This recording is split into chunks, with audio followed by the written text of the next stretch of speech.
백선엽은 이제 만주 음, 황텐, 그러니까 봉천이라는 곳이죠. 네. 그 봉천 군관학교를 졸업하고 일본이 세운 학교죠. 1941, 예. 네. 1941년부터 1945년 일제 폐망시까지 만주국군 장교로서 일제의 침략 전쟁에 협력했던 사람입니다. 음, 특히 이제 백선엽에게 있어서 가장 문제가 되는 그 이력이 바로 이제 간도특설대라는 그런 부대의 복무 이력인데요. 음, 간도특설대는 한인으로 한인을 통제하고 토벌하기 위해서 조직된 부대였습니다. 네네네. 악랄한 부대인 거죠. 동족을 죽이기 위해서 동족으로 구성된 부대. 음, 이 간도특설대는 그 만주 국군의 그런 삼광 정책이라는 정책이 있었습니다. 그걸 축실히 수행한 악명 높은 부대였는데 이 삼광이 이제 석삼자의 빛날 광자거든요. 세 가지 빛나는 정책이라는 건데 이 삼광 정책이 뭘 의미하냐? 모두 죽이고 모두 빼앗고 모두 불태운다. 정말 듣기만 해도 소름 돋는 정책이죠. 간도특설대가 이런 정책들을 이런 전위 부대였습니다. 정책들을 수행하는. 그래서 그 대통령 소속 친일 반민족행위 진상규명위원회가 그 만든 이제 보고서를 보면은 당시 간도특설대가 다양한 사례들이 나오는데 임산부의 배를 가르고 그리고 처녀들을 강간하고 젖가슴을 총칼로 찔러서 죽이고 또 시체는 모아서 불에 태우고 뭐 우물에 빠뜨려서 죽이고 이런 각종 그런 잔인한 사례들 차마 이제 입으로도 언급하기 어려운 그런 사례들이 가득합니다. 이런 부대에서 복무를 했는데 재밌는 건 또 백선엽의 그런 이름이 백선엽이 창씨 개명을 하거든요. 근데 그 창씨 이름이 시라카와 요시노리입니다. 음, 근데 이 시라카와 요시노리라는 이름을 가진 사람이 앞서서 한 명 더 있었습니다. 1932년 4월 29일 홍커우 공원에서 윤봉길자의 아, 폭탄에 맞았던 그 상하이 주둔 사령관의 이름이 시라카와 요시노리였습니다. 네네네. 일각에서는 백선엽이 왜 하필 시라카와 요시노리로 창씨 개명을 했느냐 여기에 대해서 본인은 언급을 하지 않았고 명확한 이유는 알려져 있지 않습니다. 다양한 추측이 있는데 뭐 시라카와를 너무 존경해서 그랬다는 말도 있습니다. 음, 어쨌든 정확한 이유는 모르겠지만 침략 전쟁의 선봉장이었던 윤봉탄에 죽었던 그런 시라카와의 이름으로 창씨 개명을 한 것부터가 사실 찜찜한 거죠. 그렇죠.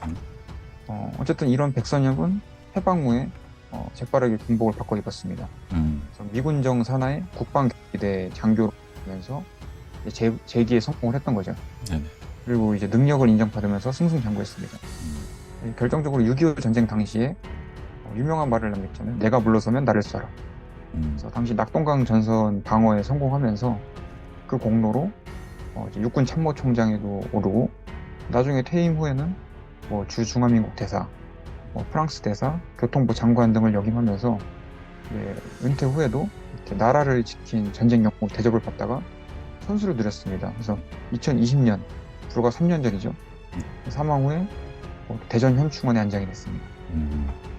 백선엽 장군이 뭐 언제 싸움을 굉장히 잘하는 사람 같기는 합니다. 근데 그 자신의 재능을 독립군을 토벌하는 데 활용하고, 물론 이제 6.25 전쟁에서 국군을 지휘를 하고 또 평양까지 이제 평양에 최초로 들어갔다고 했었죠. 근데 그 6.25 전쟁 후에 그 동생과 함께 뭐 설린재단을 세워서 어, 많은 또 부정부패와 비리를 저질렀던 그런 사람이기도 한 걸로 알고 있고요. 제가 또 활동하는 지역이 인천이다 보니까 인천에 또 설린재단이 세운 학교들이 여럿이 있었고, 아마 유튜브에 여러분들도 시청자분들이 검색을 해보시면 그 설린재단의 폐해에 대해서 굉장히 또 자세하게 나올 겁니다. 최근에 이 윤석열 정부가 밀고 있는 사람 중에 하면 또 백선엽 장군이지 않습니까? 백선엽 장군의 그 윤색에 공을 들이고 있는데요. 어떤 작업들을 하고 있었고 왜 이런 작업을 하는 거라고 보십니까? 일단은 지난 7월에 불과 한 달 전이죠. 네. 백선엽이 전투를 벌였던 다부동 전투가 있었던 경상북도 칠곡 네. 다부동에 백선엽의 동상이 이제 크게 세워졌습니다. 맞습니다. 그리고 대전 현충원에 지금 백선엽이 안장돼 있는데 네. 대전 현충원 홈페이지에서 이제 안장자 정보를 검색을 할 수 있거든요. 그렇죠. 근데 이제 얼마 전까지는 그러니까 7월 이전까지는 백선엽을 검색하면 그 비골 안에 음, 2009년 대통령 소속 친일 반민족이 진상규명위원회에서 친일 반민족 행위자로 지정했다. 이런 기록이 이제 부기가 돼 있었습니다. 네네. 이제 박민식 장관의 지시로 그걸 삭제를 했습니다. 음. 이 모든 걸 주도한 인물이 국가보훈부의 박민식 장관인데요. 네. 이 박민식 장관은 이제 백선엽이 친일파가 아니라는데 장관직을 건다. 이런 말까지 인터뷰했었거든요. 네. 무슨 근자감으로 이제 그렇게 장관직까지 걸었는지 모르겠는데 네. 백선엽은 친일파 맞습니다. 그렇죠. 누차 말씀드리지만 2009년에 이미 대통령 소속 친일 반민족행위 진상규명위원회에서 친일 반민족 행위자로 인정을 했고, 근데 이제 박 장관은 이 결정도 이제 편파적이었다, 공정하지 못했고 신뢰할 수 없다, 이렇게 우기고 있는 겁니다. 이런 백선엽 표기는 사실 역대 보수 정권이 들어설 때마다 있었던 그런 반공주의 강화의 일환이라고 이제 생각을 합니다. 네. 윤석열 정권도 이제 그 흐름에 올라탄 거죠.